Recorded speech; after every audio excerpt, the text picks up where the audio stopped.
Dimanche prochain, nous allons célébrer Tabaski Laïd El Kébir. Et vous allez savoir tout sur cette fête de Tabaski là et justement les animaux qu'on peut immoler ou pas. Ça sera dans la rubrique invité du jour puisque nous recevons aujourd'hui l'imam Ismaël Tiendrebego du Serfi pour discuter de Tabaski. Et plus tard, on parlera sécurité routière parce que vous le savez, chaque vendredi, on vous donne rendez-vous pour vous apprendre à mieux circuler et à mieux préserver vos vies en circulation avec notre partenaire Victoire Auto-École. On abordera un thème et Honoré Onadia sera là pour les rendez-vous du week-end. En passant, on recevra également des annonceurs pour cette émission. Alors, madame, messieurs, fidèles téléspectateurs de Bonjour le Faso, bonjour à tous et bienvenue à ce nouveau numéro du vendredi. Juma Moubarak d'ailleurs, donc à tous les musulmans. Nous sommes installés au Musée national pour vous faire découvrir l'habitat du Faso qui comporte les habitats de 10 à 11 ethnies donc, du Burkina Faso. Vous allez retrouver des concessions, une dizaine de concessions qui rappellent donc ces ethnies du Burkina Faso. On va avoir tout ça en image et donc ça sera dans la rubrique à la découverte. Et nous découvrons ça en image à travers le témoignage que nous vous proposons. Monsieur Auguste Bado nous accompagne pour la visite de l'habitat du Faso au sein du musée national. Nous sommes au niveau des Sénifaux et l'une des particularités de l'habitat Sénifaux, on va l'impérialisme. Et nous terminons avec le pays. À la une donc du pays, Tassere Sawadogodi Tastas, libéré d'Edougou, les moutons de Tabaski d'un fidèle musulman volé. Âge 2024, plus de 8000 pèlerins burkinabés en route pour Arafat. Préparatif de l'Aïd el-Kébir, les moutons attendent des clients. Mousbila Sankara, après libération, j'ai été traité avec respect. APHBF à propos de la lutte contre la malaria. Donc, seule l'hygiène guérit le paludisme. Mystère psychique et spirituel, des clés de succès d'une entreprise Semaine de Poco, quel vernis à ongles s'adapte à votre couleur de peau. Ça s'intéresse particulièrement aux femmes. Oui, pour terminer, Actu Foot, Cameroun, le tacle subtil du ministre Aeto. Ah oui. Merci bien Elage pour ces titres. Et on parle donc des pèlerins, notamment des pèlerins burkinabés qui sont en route pour Arafat. Absolument. Aujourd'hui, donc, c'est la grande traversée donc, depuis Mina pour Arafat. Vous savez très bien que Arafat, c'est une étape importante du Hajj, puisque sans Arafat, il n'y a pas de Hajj. Ah oui. Il y a un hadith du prophète qui dit Al-Hajj Arafat. Ça veut dire que tout le Hajj se résume en Arafat. Et bien sûr, il y a d'autres rites qui vont suivre par la suite. Mais avant ça, les autres étapes, ce sont des étapes cruciales, certes, mais la station d'Arafat, c'est effectivement le point culminant du Hajj. Donc aujourd'hui, comme on a pu le constater dans les différents journaux, c'est donc, comme je l'ai dit, la grande traversée vers Arafat, qui est un endroit, bien sûr, avec le mot Arafat, mais toute l'emprise de la montagne est considérée comme Arafat. C'est vraiment une expérience unique en son genre. Il faut le vivre vraiment pour le savoir. Vous savez très bien que depuis le début du Hajj, donc au temps du prophète, vous savez très bien, c'est souvent aussi important de faire un peu d'histoire. C'est vrai qu'on n'a pas sur le temps, mais les gens pensent que c'est que l'islam, ou bien le Hajj, sa forme actuelle, ou bien en fait l'islam a commencé avec le prophète Mohammed. C'est pas ce qui est écrit dans le Coran. Dans le Coran, c'est bien écrit que l'islam est la première religion. C'est-à-dire le premier être qui est Adam, qui était musulman, puisqu'il vouait son culte à Dieu, le Seigneur, l'unique créateur.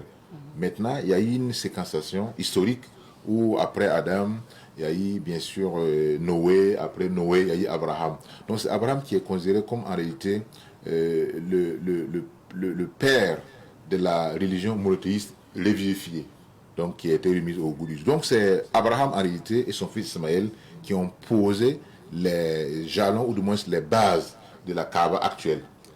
Donc la Kaaba actuelle a été construite par Abraham et son fils, c'est-à-dire des milliers d'années avant même la naissance du prophète Mohammed. Voilà pourquoi il y a ce qu'on appelle station d'Abraham, Maqam Ibrahim. Quand vous faites après avoir fait le tour de la Kaaba, vous allez voir un endroit où les gens souvent font 2 rakats en hommage effectivement à Abraham. Donc, ce qu'on appelle le parcours de Safa Marwa, c'est un parcours qui a été donc naturellement emprunté par la mère d'Ismaël, Agar, à la recherche donc de l'eau. Donc ça veut dire, c'est pour magnifier ou du moins se donner l'image de cette unité de la Oumma et de cette unité, n'est-ce pas, de l'humanité qui a une même origine et qui certainement aura une même destinée, à savoir la mort et puis après la résurrection, etc. Donc ça c'est pour les côtés islamiques de la chose, et que vous allez voir que lorsque les gens se mettent en mouvement pour Arafat, il n'y a pas de différence. Qu'on soit riche, pauvre, gouvernant, gouverné, rouge, blanc, noir, etc. C'est le même accoutrement, les 2 pains que les gens arborent pour effectivement montrer cette unité du genre humain. Et donc là, vous allez voir même que les autres races sont 1000 fois nombreuses par rapport à la race noire. Vous allez voir que oui, les noirs, c'est des points comme ça. Oui, et même les Arabes. Oui, et même les Arabes sont minoritaires en islam. Ils sont près de 20%. L'ensemble, les autres, les 80%, ce sont des musulmans non arabes. La preuve que le plus grand pays musulman n'est pas arabe, c'est l'Indonésie. Et chaque année, ils envoient le plus gros contingent, c'est eux qui envoient plus de pèlerins, plus de 160 000 comme ça par an. Ah oui. Voilà. Donc ça veut dire, ça montre effectivement cette unité de la région musulmane. Donc la station d'Arafat, c'est, comme je l'ai dit, c'est une étape cruciale pour les Hajj. Et pour y aller, c'est à peu près combien de kilomètres C'est pas très loin, c'est moins d'une dizaine. Okay. Mais il faut vraiment, par exemple pour les personnes âgées, il y a des transports qui sont là. Et pour ceux qui... Moi, par exemple, j'ai fait le parcours là à pied. Oui, et pour ceux qui sont... Je peux imaginer. Ok. Ok, super. Donc, on va dire quoi? qu'Allah vous apporte la force nécessaire pour pouvoir... Et on a demandé aux pèlerins burkinabés vraiment de prier pour le retour de la paix au Burkina Faso. Voilà. Inch'Allah. Merci bien, El Hadj. On passe au deuxième sujet. Aujourd'hui, Mousbila Sankara est à la une de certains journaux. Il avait été arrêté pour certains ou enlevé pour d'autres, ensuite libéré. Et là, il explique qu'il a été traité avec respect. Absolument. Donc, selon le pays, en tout cas. Et beaucoup de journaux d'ailleurs qui ont rapporté l'information. Mousbila Sankara, c'est mon parent à plaisanterie, donc c'est ma propriété. Donc je peux parler de lui comme je veux. Il n'y a aucun souci. C'est vrai que sa disparition avait suscité un émoi dans l'opinion publique. Vous savez très bien, les termes que les gens utilisent souvent, ça dépend de sa position par rapport au régime actuel. Il y a d'autres qui parlent d'arrestation, d'autres qui parlent donc d'enlèvement, d'autres qui parlent de simple interpellation. Moi, je pense que lorsqu'on est citoyen dans un pays et qu'il y a des soupçons autour de la personne, c'est tout à fait indiqué qu'on puisse vous interpeller pour essayer de comprendre. Ce que les gens oublient en réalité, dans un système de gouvernance où les tâches régaliennes sont réparties, alors la tâche qui est dévolue à l'ANR, l'Agence nationale de renseignement, tout ne peut pas être dévoilé sur la place publique. Tout ne peut pas être, c'est pas pour peut-être encourager les arrestations ou les enlèvements, mais c'est pour dire que le plus souvent, ceux qui sont au niveau de renseignement ont une certaine longueur d'avance sur l'ensemble des citoyens en fonction de leurs prérogatives, en fonction de leurs attributions. Donc ils peuvent avoir vent d'une information qu'ils anticipent. Puisque comme on dit souvent, quand tout est clair, quand tout est calme, c'est là que le renseignement travaille. Parce que leur mission, c'est d'anticiper. Il ne s'agit pas de laisser l'affaire s'accomplir et puis comme ça, ce n'est plus du ressort des renseignements. Donc eux, c'est pour anticiper. Donc quand ils ont, en fonction des moyens qui sont mis à leur disposition, ils peuvent être au courant d'une information, ils anticipent. Après, on peut se rendre compte que, bon, vraiment, ce n'est pas la peine et on laisse la... Donc c'est ce qui est aussi ressorti dans son interview. Pour lui, il semble qu'il a été cité par des gens qui ont été arrêtés dans le cadre d'un projet de déstabilisation. Donc, comme son nom a été cité, donc il fallait qu'on l'écoute pour savoir si réellement, bon, son nom a été jeté comme ça, ou bien réellement, il y a matière vraiment à creuser plus loin. C'est quand on s'est rendu compte que peut-être il n'y avait rien contre lui, qu'on l'a donc laissé repartir chez lui à la maison. Donc, ce que les défenseurs des droits de l'homme exigent ou demandent, c'est de mettre la forme. C'est-à-dire qu'on ne vient pas en cagoulé pour prendre la personne, non. On se présente comme étant un agent de la sécurité ou, en tout cas, quelqu'un qui est habilité selon les normes pour faire ce genre de travail-là. En règle générale, ce ne sont pas les militaires qui arrêtent les gens. Ce sont peut-être soit les gendarmes, soit les policiers, etc. Donc, ce que les gens veulent, si on est dans un état de droit, excusez-moi, c'est de mettre la forme. Voilà. Quand on met la forme, avec les procès, comme vous avez vu, qu'on a mis la forme et tout le monde semble être d'accord. Maintenant, on attend s'il y a un procès pour qu'on revienne maintenant sur le fond du dossier. Pour eux, c'est la forme qui est importante. C'est-à-dire, ce ne sont pas des militaires qui doivent aller arrêter quelqu'un, ce soit des gendarmes ou bien des policiers. Ça, eux, ils appellent en fait les exigences de l'état de droit. Mais peut-être au niveau des renseignements, et ils ont une autre logique, c'est de tout faire pour empêcher l'occurrence d'un événement qui va déstabiliser le pays. Donc, on a pu le voir ailleurs. Hein. Vous savez, c'est pas pour encourager cela, mais c'est pour dire que le plus souvent, ce qui est en théorie et ce qui est en pratique, ça fait les jours et la nuit. Vous avez vu comment Oussama a été tué, Oussama Ben Laden. C'est une équipe américaine qui a même intervenu dans un pays à l'insu même des autorités pakistanaises. Puis c'est au Pakistan qu'il a été tué. Donc ça veut dire qu'eux, ils ont leur logique, peut-être même qui échappe peut-être à nous autres là. Mais si on veut que tout le monde soit d'accord, on met les formes qu'il faut pour que tout soit correct. Voilà. Bien noté, merci pour cette Merci analyse. à vous. On va à présent tourner dans quelques villes d'affaires pour découvrir les couleurs du temps. Juste après, on retrouve nos invités. Recevons pour vous aujourd'hui l'imam Ismaël Tiendrebego, imam au Serfi, donc le Cercle d'études de recherche et de formation islamique. On parle de la Tabaski ensemble. Elhadj Ismaël Tiendrebego, bonjour. Bonjour madame, comment vous allez? Ça va bien. Merci bien. Ça va. Alors, c'est quoi l'actualité déjà au Serfi? Au Serfi, je pense qu'actuellement, c'est les préparatifs pour la célébration de la fête. C'est vrai qu'aujourd'hui, c'est jour de vendredi, mais habituellement, à l'occasion des fêtes, nous avons des collectes que nous redistribuons aux personnes défavorisées. Donc, il y a déjà ça. On a également de grands projets actuellement. On a le projet de construction d'un établissement d'enseignement secondaire au sein du Serfi. On a également la Zakat House qui recueille, si vous voulez, la zakat des personnes qui veulent bien confier la distribution de leur zakat à cette structure du Serfi. Donc, en gros, on prépare la célébration de la prière également qui, comme d'habitude, aura lieu au niveau de l'université. Et ce que nous appelons le terrain d'Abou Boukari. Et quand il est intempéré, ça va être au CIAO qu'on va délocaliser. Donc, pour la prière de la fête de Tabaski, Inch'Allah. D'accord. Voilà. Alors, on va revenir sur les heures plus tard. Elhadj Tiendrebego, on sait que Tabaski a un lien forcément avec le pèlerinage. Exact. Donc, et les pèlerins burkinabés sont en route pour Arafat. Exact. Est-ce que vous pouvez nous expliquer encore ce lien-là et l'importance? D'accord. Pour ce qui est du lien, en fait, nous sommes dans le mois de Zul Hijjah. C'est le mois au cours duquel le pèlerinage plutôt se tient. Et spécialement le 9 de ce mois-là, le 9e jour de ce mois lunaire, qui est le jour de Arafat, c'est le pilier central même du pèlerinage. Et le prophète sallallahu alayhi wa sallam dit que le pèlerinage c'est Arafat.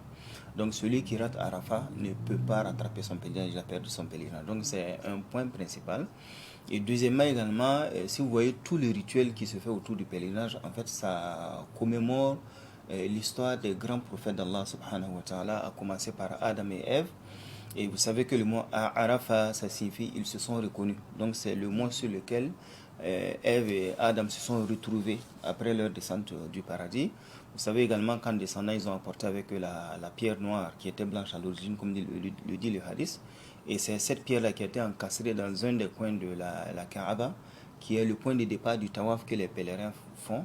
Il y a également dans ce pèlerinage-là la course entre Safa et Marwa, qui est, si vous voulez, la commémoration de la fidélité à Allah subhanahu wa ta'ala de Hajar, qui est la femme d'Ibrahim et la mère d'Ismaël, donc qui faisait ce trajet-là pour rechercher du secours alors que son enfant mourait de soif. Nous avons également le sacrifice du mouton, n'est-ce pas, qui est spécialement dédié à Ibrahim alayhi salatu wassalam, qui, comme le rappelle la Sourate 37, en rêve, il s'est vu en train d'égorger son enfant et au réveil, il demande à son enfant ce qu'il pense de ce qu'il a vu dans le rêve. Donc son enfant lui dit, s'il plaît à Dieu, fais ce qui t'a été commandé, tu me trouveras parmi les patients.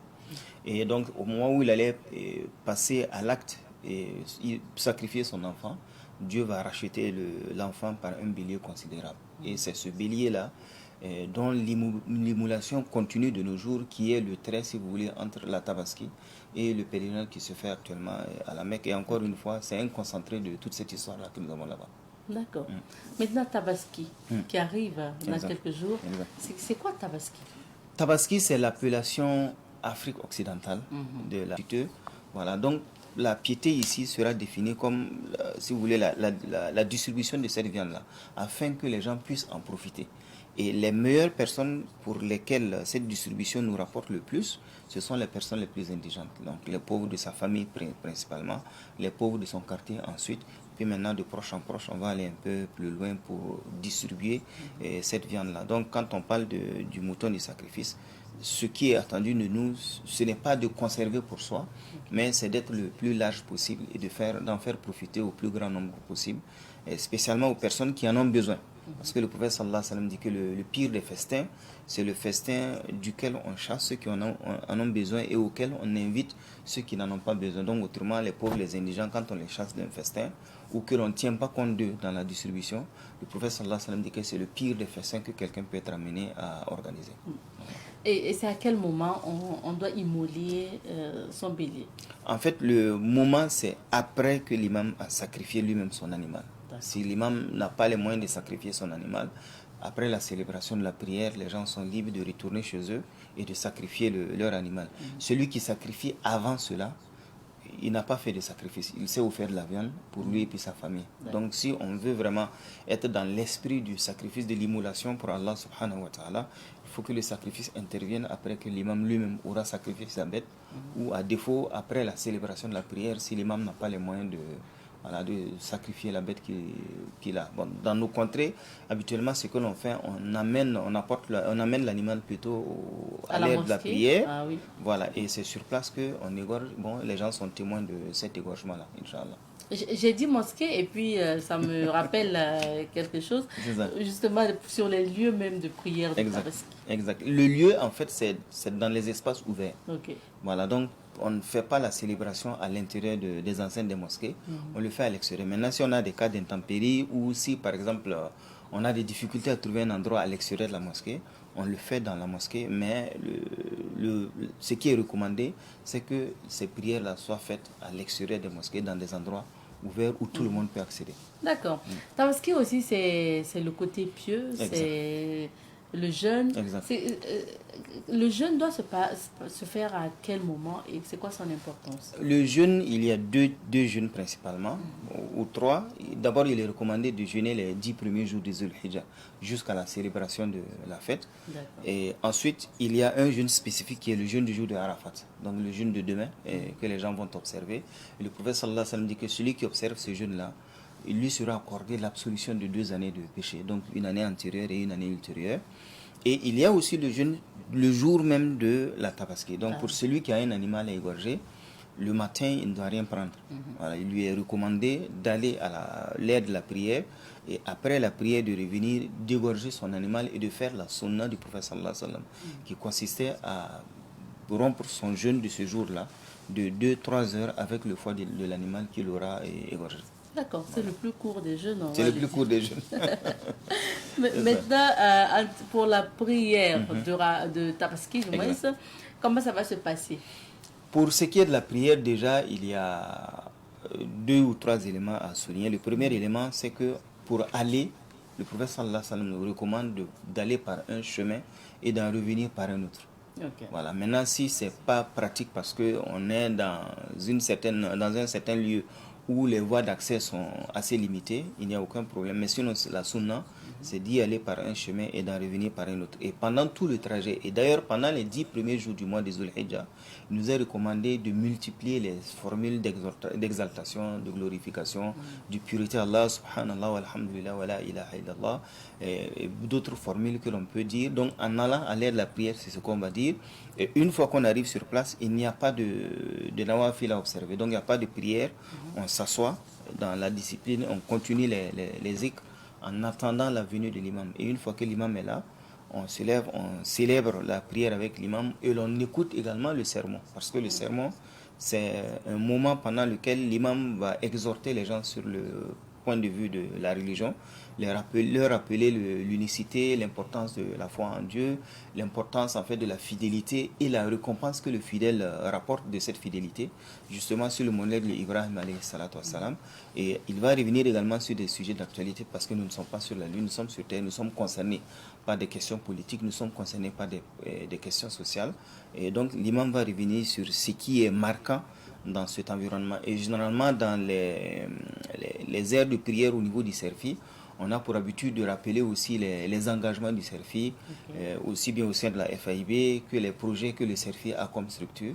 Et les éléments dont j'ai parlé tout à l'heure en introduction seront certainement l'objet de rappel pour demander plus d'adhésion afin de permettre au Serfi de jouer le rôle qui est le sien dans l'environnement associatif burkinabé.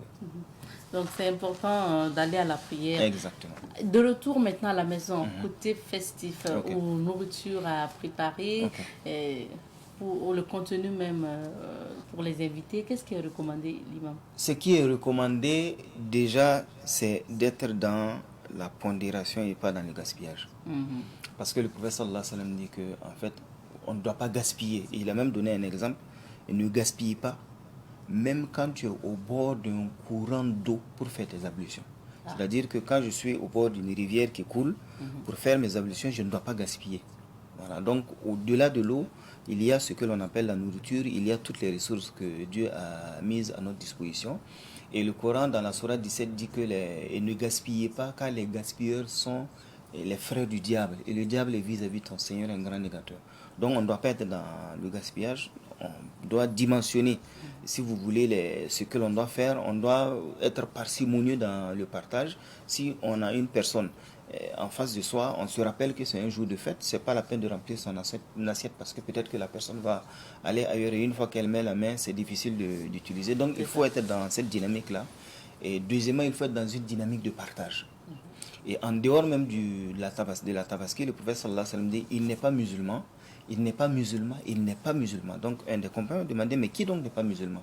Et le prophète sallallahu alayhi wa sallam a dit, celui qui doit repu ou rassasier pendant que son voisin meurt de faim. Donc pendant même en dehors de la tabaski, c'est cet appel-là, au-delà de l'appartenance religieuse, au-delà des ethnies, au-delà de tout ce que l'on a, une fois que l'on est voisin, et le prophète n'a eu de cesse de rappeler les droits du voisin. Jusqu'à certains compagnons ont dit, le prophète a tellement insisté sur le droit du voisin et sur le bon voisinage qu'à un certain moment, nous pensions qu'il allait faire partie des héritiers.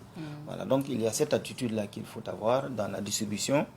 Est-ce que, voilà, pour être clair, est-ce qu'en tant que musulman, on peut donner la nourriture de la fête on doit donner la nourriture au-delà de l'appartenance religieuse. D'accord, voilà. Quelle que soit la religion, la religion de la personne. Et ce qui est intéressant, vous savez, le prophète sallallahu alayhi wa sallam, dans un hadith, il a dit, il y a un homme qui était en voyage.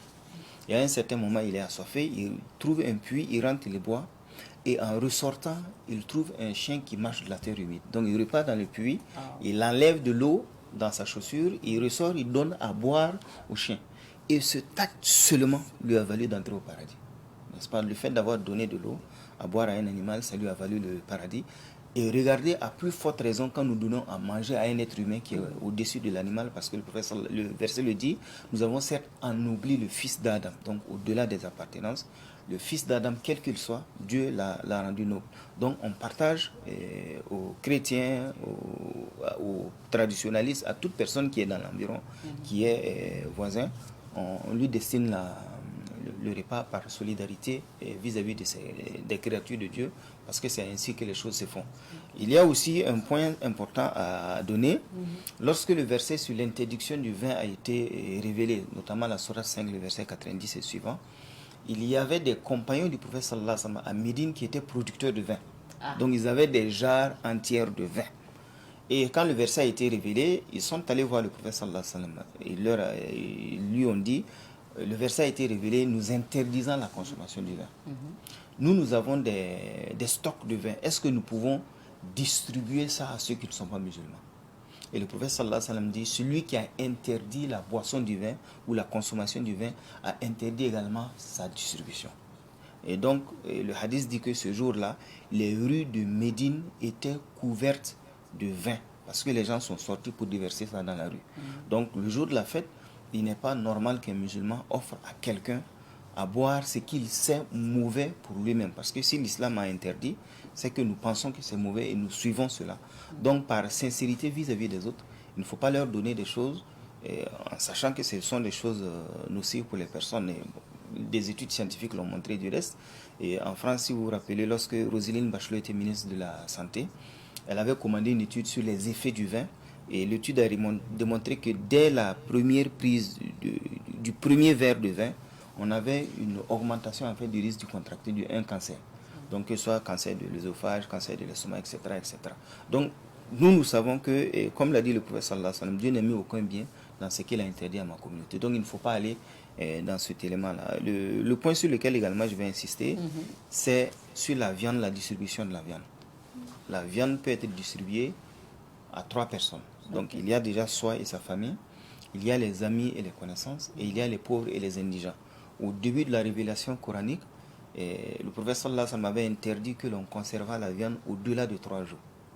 Voilà, donc il faut distribuer cette viande-là et la finir avant les 3 jours. Et par la suite, quand les gens ont compris le message de l'islam, cette interdiction ou cette limitation dans le temps a été levée.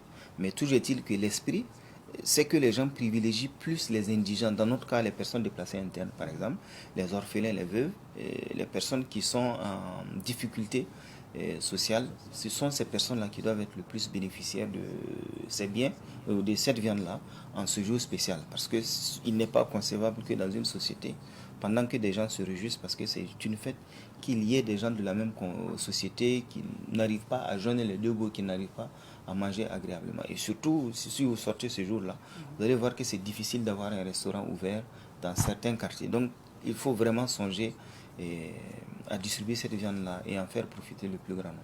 Et il me semble aussi que, surtout pour l'immolation de Exact. l'animal, si vous n'arrivez pas à le faire Exact. le jour de la tabaski, Exact. vous avez quand même une marge. Exact. Donc, en fait, c'est ce qu'on appelle les jours de Tashrik. Ok. C'est 3 jours après la célébration de la fête. Donc, dans notre cas, ça va être lundi, mardi, mercredi. Ok. Donc, ça veut dire que celui qui n'a pas pu sacrifier un animal le dimanche peut sacrifier lundi, mardi ou mercredi. Ok. Voilà, donc mercredi avant le coucher du soleil, avant la prière de Maghrib. Donc, si on arrive à le faire dans cette période-là, on aura sacrifié. Et c'est aussi, ça peut être aussi une possibilité pour les gens qui ont peut-être plusieurs animaux, au lieu de les égorger tous le même jour et d'avoir un problème peut-être de conservation, d'étaler l'immolation pour permettre de distribuer au fur et à mesure. Voilà, donc ça peut être ça. Et pendant ces 3 jours également, on va remarquer que dans les mosquées, l'imam va rappeler aux gens qu'il faut réciter les formules de glorification dont j'ai parlé jusqu'au mercredi après la prière de Maghrib où ça va s'arrêter. Est-ce qu'en termes aussi, toujours sur la prière, est-ce que côté personnel, il y a peut-être des prières individuelles à faire? Parce qu'on sait que pour vraiment Ramadan, c'est spécial, tout le mois. Exact. Chacun est dans son mois profond avec son Dieu. Exact. Est-ce que pour Tabaski aussi, c'est pareil? Pour Tabaski, c'est pareil. Et le prophète sallallahu alayhi wa sallam, dans un hadith, dit qu'il n'y a pas des jours pendant lesquels les œuvres sont plus agréables à Dieu que les 10 premiers jours. Pendant Ramadan, ils sont plus récompensés. Pendant les 10 premiers jours, ils sont plus agréables à Allah subhanahu wa ta'ala. Donc, et le prophète sallallahu alayhi wa sallam a dit, la plus petite œuvre que l'on réalise dans ce mois de Ramadan-là aura une récompense extraordinaire. Donc, c'est pourquoi il est recommandé à tout le monde, dès l'entrée de Zulhijjah et jusqu'à la célébration de la fête, de maximiser dans les prières nocturnes, dans la récitation du Coran, dans l'aumône, dans l'exhortation, dans tout ce qui est bien que nous pouvons faire pour rechercher l'agrément d'Allah subhanahu wa ta'ala. On revient maintenant au programme de la prière. Le Serfi va prier à l'université. Exactement. C'est à partir de quelle heure? Je n'ai pas une confirmation du programme, mais habituellement c'est autour de 8h30, Autour de voilà, 8h30. pour permettre aux gens de repartir. Et quand on fixe une heure, et en général c'est assez strict. Bon, je recommande plutôt aux gens de regarder au niveau des plateformes du CERFI. Donc il y a une actualisation assez importante à avoir par rapport aux heures de célébration de la prière. Et généralement, dans les espaces vides ou les mosquées de quartier, ça se passe pour Tabaski, autour de 8h30 également. Voilà, exactement. Voilà. Donc vous avez aussi une assez large palette. Vous avez des coins où on prie à 9h, vous avez des coins où on prie à 8h. Voilà, donc Ça si on dépend rate, de l'organisation. voilà, si on rate peut-être la prière dans un endroit, on peut peut-être se retrouver ailleurs, Inch'Allah. Merci bien, Elhaj Tiendra Burgos. On va finir avec vos derniers conseils D'accord. et à l'endroit donc, des fidèles musulmans et puis vos vœux aussi pour la fête de Tabaski à venir. Inch'Allah. Donc pour ce qui est des derniers conseils, c'est de se rappeler que Tabaski intervient dans un cadre de célébration de la fidélité d'Ibrahim alayhi salam. Donc ce n'est pas un moment de désobéissance à Allah, c'est un moment de spiritualité. Et deuxièmement, la Tabaski doit intervenir également dans un moment de préservation des vies. Il n'est pas permis à quelqu'un d'être dans l'exubérance au point de mettre sa vie ou la vie des autres en danger.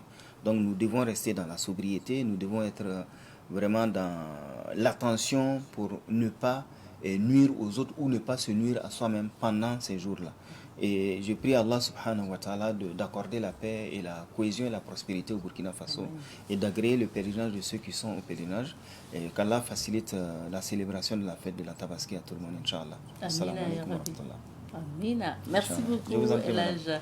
Alors, je rappelle que nous recevions comme invité Elhaj Ismaël Tiendra Burgos. Il est imam au CERFI, donc le Cercle d'études de recherche et de formation islamique. On vous souhaite en anticipation bonne fête de Tabaski. Ça sera dimanche prochain. On s'arrête ici pour l'entretien d'aujourd'hui. On marque une petite pause et on revient avec d'autres invités. Place à présent à nos annonceurs et nous recevons sur ce plateau M. Toumane Ben Madi. Il est responsable vente de Azalaï Hôtel Ouaga et Dounia Hôtel Lumbila. Bonjour à vous. Bonjour madame. Bienvenue. Merci beaucoup. Merci d'être là.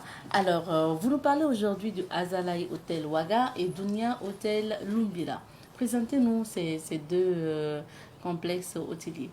Alors avant tout, je tiens à vous remercier pour l'invitation, cette opportunité que vous me donnez de pouvoir parler de ces deux complexes, comme vous venez de le dire.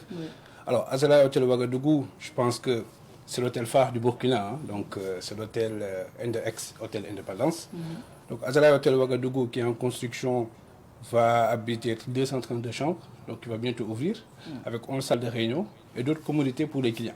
Je ne vais pas en dire plus, ça va être une surprise pour tout le monde. D'accord. Donc pour Dounia Hôtel Lumbila, qui est fonctionnel actuellement. Hein, actuellement, c'est ça. Qui est, comme son nom l'indique, qui est à Lumbila. Donc c'est un hôtel de 3 étoiles qui appartient au groupe Azalaï. Un hôtel écologique qui donne des communautés aux clients, que ce soit pour les salles de réunion, que ce soit pour l'hébergement. Je pense qu'on va rentrer plus en détail tout à l'heure pour vous donner plus d'éléments dans ce sens. Et on reste sur Dounia, vu que l'activité dont on va parler va se passer à Dounia Hôtel Lumbila. C'est quoi la particularité de l'hôtel à Lumbila? Alors, la particularité, c'est un hôtel vert. Quand je dis hôtel vert, c'est un hôtel qui est vraiment fixé, on va dire, sur l'environnement. Comme information, 80% de notre énergie, elle est faite par des photos voltaïques, si je peux dire ça comme ça. On est plus tourné vers ça et aussi on est soucieux de l'environnement, comme tout le groupe d'ailleurs.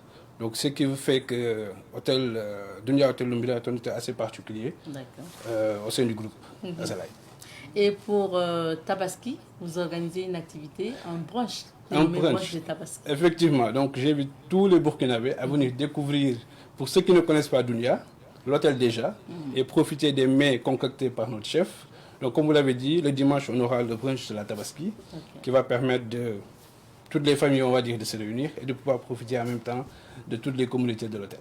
C'est bien quand même de rappeler ce que c'est qu'un brunch pour ceux qui ne savent pas. Alors, un brunch, à langage simple, c'est une combinaison entre le petit déjeuner et le déjeuner. Donc, ça commence de midi jusqu'à 16h avec un service, service libre. Donc, pour les... Bon, je ne connais pas les ethnies ici, hein, mais sinon à Dakar, on allait dire pour les gourmands, hein, de midi à 16h, vous avez le choix, large choix sur Mais pas que la nourriture, on a la possibilité quand même de profiter du cadre. Bien sûr, et de la piscine aussi. De la piscine aussi. De la piscine, voilà, qui est inclus pour les enfants, pour les adultes.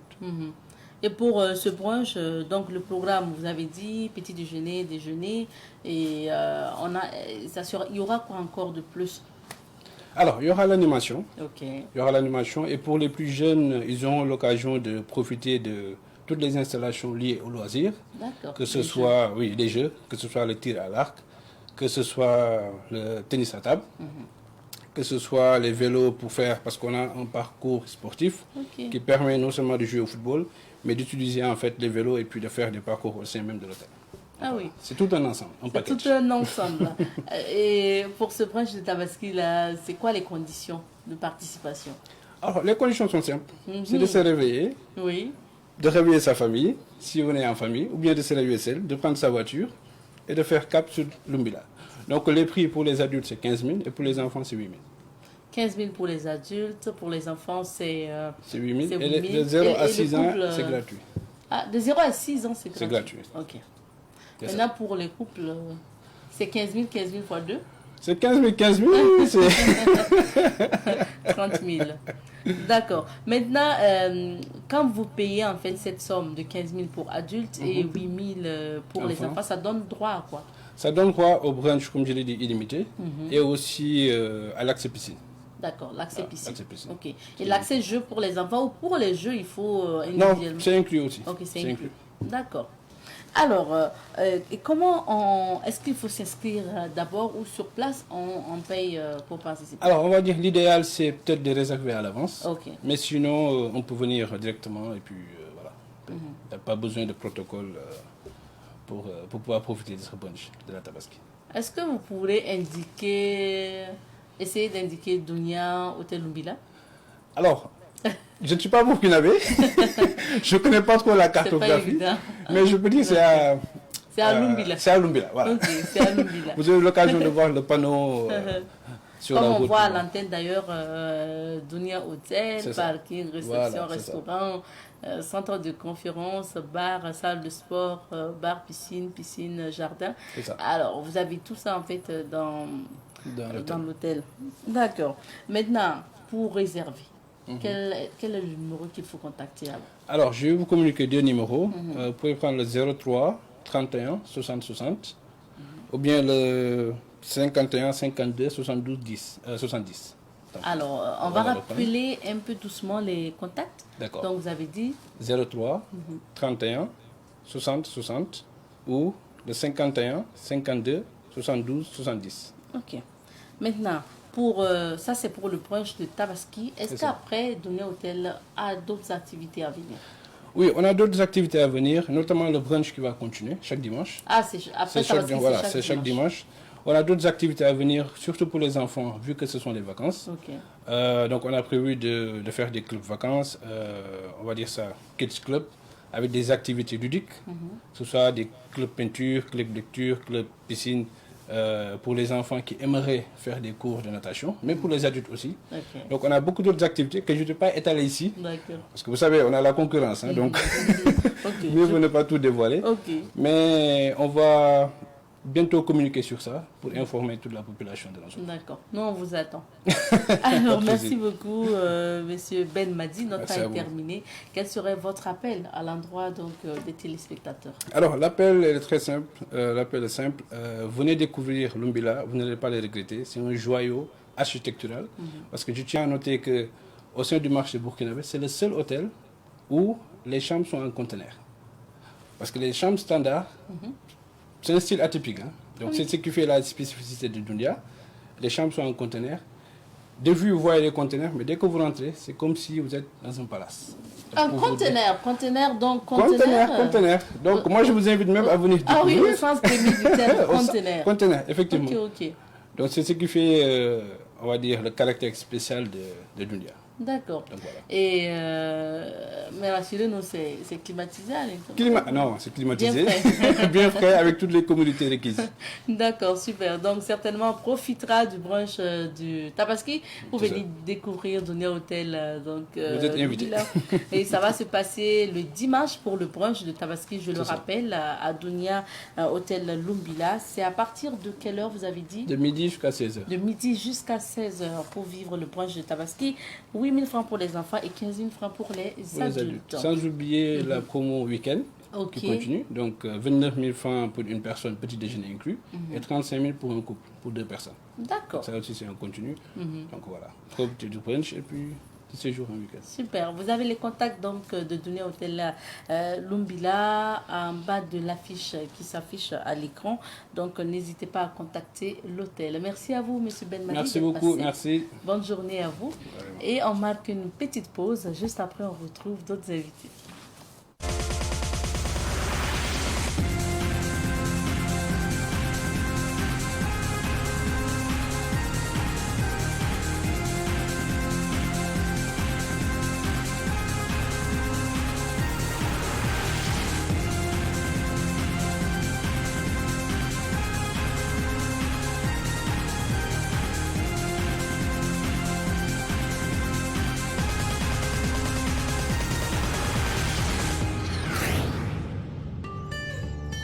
Savan TV, la télévision des nouvelles idées.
Savan TV, la télévision des nouvelles idées.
Savan TV, la télévision des nouvelles idées. Vendredi, vous avez rendez-vous avec Sécurité routière, bien sûr. On y va pour la chronique. Éventuellement, les feux de détresse. Okay. Les feux de détresse, et vous savez que les feux de détresse accompagnent toujours les triangles de sol, voilà, comme ici par exemple. Hein. Mais cela ne veut pas dire que si on a les feux de détresse, il ne faut plus mettre le triangle de sol, ou bien qu'on a le triangle de sol, de laisser le feu de détresse. De toute façon, on peut utiliser seulement les triangles de sol sans les feux de détresse. Ce n'est pas interdit. Voilà, nous avons les gyrophares. Vous savez que les gros camions ont des gyrophares sur le véhicule, au-dessus du véhicule. Donc, lorsque le véhicule est plus large que les autres véhicules, alors la logique veut que l'intéressé mette les gyrophares de manière à ce que les autres usagers sachent que le véhicule qu'ils sont en train de croiser est un véhicule qui occupe beaucoup plus de place sur la route. Vous savez que nos routes ne font que 7 mètres de large. Hein, donc, sur 7 mètres de large, si un véhicule a plus de 2,50 m de large, vous voyez, il occupe beaucoup plus la place et il ne peut pas partager bien la route avec les autres usagers. Alors, donc, pour ce faire, alors, le véhicule doit être équipé d'un gyrophare. Et en plus, donc, des feux de danger que nous avons dit, alors, il nous faut des feux des gyrophares. Alors, ensuite, il y a des véhicules qui ont des lettres D. La lettre D, c'était dans le temps, ça veut dire danger. Ça devait être placé au plus haut sommet du véhicule et pour signaler que le véhicule que nous sommes en train de croiser est plus large que les autres. Donc, ceux qui viennent doivent beaucoup ralentir, au besoin même souvent descendre la chaussée. Ouais, par exemple, celui-là, là. Si vous rencontrez celui-là, il ne peut pas descendre la route pour vous laisser passer. C'est à nous de les laisser passer. Okay. Donc, nous allons... C'est vrai que le conducteur aussi, en roulant, doit faire beaucoup attention aux autres, mais c'est nous, surtout, petits véhicules, qui doivent faire attention pour éviter les accidents. Vous voyez, celui-là n'a pas de lettre D, mais il a des choses, comment on appelle ça? À l'avant, à gauche et à droite, nous avons des traits qui signifient déjà que ce véhicule est un convoi exceptionnel. Un convoi exceptionnel, c'est un véhicule dont la largeur excède le normal. Donc la largeur dépasse la largeur normale. Donc ce qui fait que nous devons faire beaucoup attention à ces véhicules-là. Comme l'état de nos routes sont bizarres, parce que souvent même les routes, les bordures sont en dents de scie. Donc on ne va pas demander à ceux-là de descendre la route pour vous laisser passer. Donc si réellement le véhicule a toutes les signalisations nécessaires, alors c'est nous qui devions faire beaucoup attention à eux de manière à éviter les accidents. Dans un accident, personne ne gagne. Et surtout quand on a un petit véhicule, c'est beaucoup plus les petits véhicules qui auront beaucoup plus de problèmes. Et sinon, celui-là, une voiture qui cogne celui-là, il n'aura presque rien. Elle n'aura presque rien, voilà. Ok, donc ça rentre justement dans les éléments de la présignalisation. Voilà, c'est ça. Exactement. Ok, oui. On va terminer peut-être par les conseils. Ok, alors les gros véhicules doivent posséder 2 triangles de sol au lieu d'un. Même le Nasser a dit ça, que tout camion qui se déplace ou tout autocar qui se déplace doit avoir obligatoirement 2 triangles de sol, de manière à pouvoir placer un à l'avant, l'autre à l'arrière. Alors, nous savons que, compte tenu de la largeur de la chaussée, et comme le véhicule est assez large, alors il peut occuper beaucoup plus de place. Pour ce faire, alors c'est pourquoi il faut obligatoirement 2 triangles de présignalisation. Alors, maintenant, évitez d'utiliser les branches d'arbres. Vous savez que dans certains pays, les arbres sont protégés. Donc, si vous coupez les branches d'arbres pour signaler un véhicule, alors vous serez pénalisé. Vous serez pénalisé. Donc, ce n'est plus à faire. Aujourd'hui, un triangle de sol ne coûte rien. Donc, faites tout pour vous payer. Ça coûte autour de combien? Oh, peut-être en gros 6 000. Si c'est trop, c'est 6 000 francs. Voilà. Pour une voiture, peut-être, voilà. C'est prénable quand même. Donc, à cause de 6 000 francs, on ne va pas se créer des problèmes. Okay. Bon, il y a éventuellement les cônes de chantier qui sont flexibles. Là, même si un autre véhicule monte dessus par erreur, alors il s'écrase et aussitôt il se relève. D'accord, donc voilà, on peut prendre ça aussi. Voilà, on peut payer ça, c'est plus pratique et on ne perd pas. Bon, seulement à la longue, la couleur s'en va, quoi. Alors, après le dépannage du véhicule, ramasser l'outillage ou les cailloux. Vous savez que souvent, quand il y a un véhicule en panne, on coupe les branches d'arbres et on prend des cailloux à pied de manière à ce que le vent ne les emporte pas.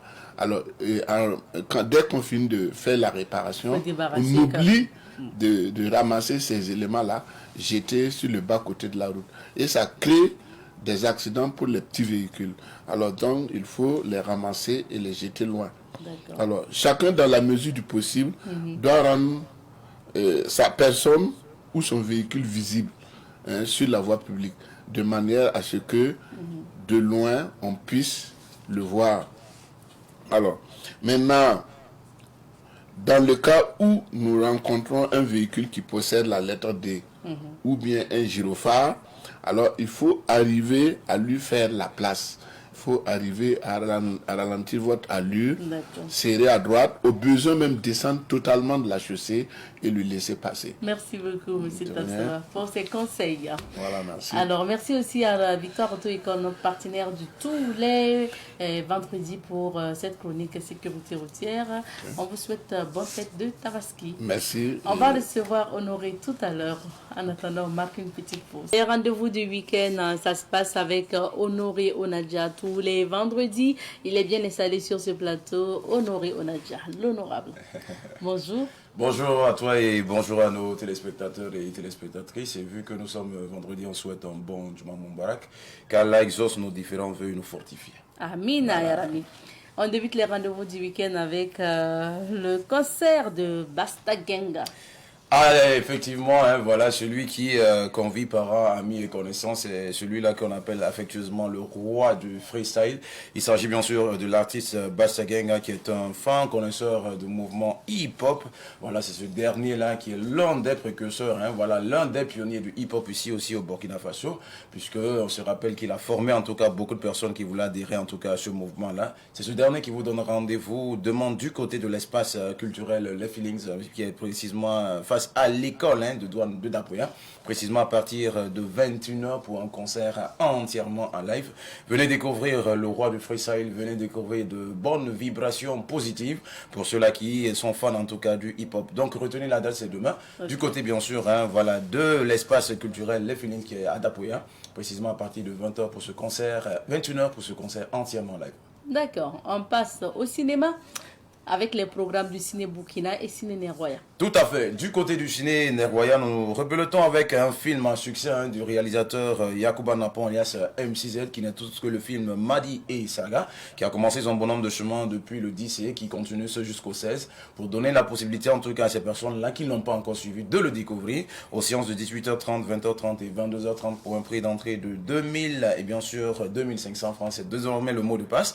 Et du côté du Ciné Burkina, nous rebelotons avec la toute première sortie, voilà, le tout premier film de ce grand comédien, ce fin connaisseur en tout cas de cinéma qui n'est autre que Monsieur Zampaligré Abdraman. Alors c'est ce film-là intitulé Coup de foudre à Ouagadougou. Voilà, c'est ce film qui vous est proposé aux séances de 18h30, 20h30 et 22h30 pour un prix d'entrée de 2000 et 2500 francs. Merci bien. Et pour clore, on revient à la maison pour les rendez-vous de la télévision. Tout à fait. Pour clore, déjà à partir de 11h, rendez-vous avec votre émission qui n'est autre que Cadeau du jour. Cadeau du jour qui va vous permettre de repartir à la maison avec un cadeau. Évidemment, si vous nous donnez la bonne réponse. Retenez les numéros à composer, c'est le 02 21 02 02 pour participer à cette émission. Et pour la rétrospective soirée du côté de la télé, le rendez-vous il est pris avec le maestro, el capitaine Nick Yema. Voilà, le rendez-vous il est pris samedi à partir de 14h et le dimanche à partir de 7h30. Et du côté de la radio, le rendez-vous est pris à partir du dimanche à partir de 6h. Pour la rétrospective des pensées et des proverbes partagés par le PDG himself, le rendez-vous il est pris dimanche et samedi à partir de 6h à la télé. Voilà, pour vous rapprocher encore pour plus de vous. Parce que nous avons fait le choix d'être la puissance de la communication. Les innovants pour nous rapprocher encore plus de vous. Merci, honorable Honoré Onadja. À vendredi vendredi prochain. Inch'Allah, merci. Inch'Allah. Merci aussi à vous, fidèles téléspectateurs de Bonjour le Faso. On s'arrête ici pour aujourd'hui, mais également pour cette semaine. On dira merci à toute l'équipe de semaine qui nous a accompagnés à la réalisation. Mariette Koukouaga, au son Joseph Kabori. Merci à Laura, toujours à la production. Et merci bien sûr à la rédaction pour l'accompagnement. Merci à tous les techniciens. À la diffusion, on va saluer tout le monde, hein, Dri, Frédéric, les deux Freddy, Adama. Et puis bien sûr, on salue M. Amadou Edrago pour la lumière. Du côté de salle de montage, on saluera Diallo, Moïse, camarades, tout le monde. Et merci surtout à tous les journalistes de la rédaction. Le rendez-vous est pris pour lundi, Inch'Allah, quand il va sonner 7h30 sur Savan TV, mais également chez vous. Mais n'oubliez pas, entre-temps, on va célébrer la Tabaski le dimanche. Donc, bonne fête de Tabaski à tout le monde.